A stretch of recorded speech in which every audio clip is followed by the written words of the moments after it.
आज आपल्याला जायचं होतं रानातला लिकेज काढायला, जो बरेच दिवस झालेला लिकेज काढायचा राहिलेला. तर बरंच ऊन होतं. मी घेतली पाईप कट करायला. त्यानंतर गेलो जळगावात जॉईंट आणायला.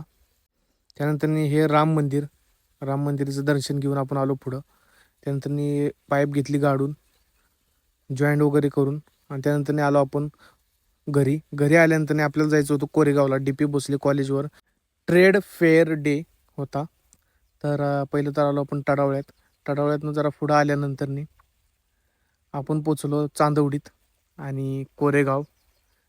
त्यानंतर कोरेगाव चौकातनं घेतला टर्न आणि डायरेक्ट आलो आपण साखळी पुलावर. तिथनं आलो आपण हॉटेल मॅक्स बिर्याणी. कारण असं होतं की अक्षय बरोबर जायचं होतं आपल्याला DP भोसले कॉलेजला ट्रेड फेअर डेला. बराच वेळ बसल्यानंतर पिंटू शेट आले आणि पिंटू शेट म्हणाले, आज माझ्याकडून तुला पार्टी. ह्या थाळीमध्ये तुम्हाला भेटणार आहे चिकन, ते पण भरपूर, आणि रस्सा, कांदा आणि 2 रोट्या, एक नंबर क्वालिटी.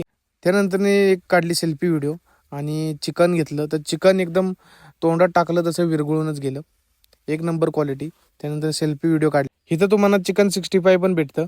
आणि अक्षय झाला बिझी झाल्यानंतर आम्ही निघालो आता DP भोसले कॉलेजला. इथे तुम्हाला पार्सल सेवा पण भेटेल. आणि त्यानंतर आपल्याला भेटले फॉलोअर्स आपले इंस्टाग्रामचे. त्यानंतर परत अक्षय बिझी झाला आणि आमचं प्लॅन DP भोसलेचं शेवटी कॅन्सल झालं जायचं. आणि वस्तात चालू झाले आपले कामाला परत. अक्षय नुसता रोट्या नेत होता. ही जी गर्दी आहे हीच सांगू शकते तुम्हाला की इथं काय क्वालिटी आहे ती. तर जबरदस्त क्वालिटी आहे मित्रांनो, एकदा व्हिजिट नक्की करा. आणि मी तिथनं निघाल्यानंतर मी आलो मेडिकलमध्ये. तर हा होता आजचा ब्लॉग. लाईक शेअर फॉलो नक्की करा. धन्यवाद.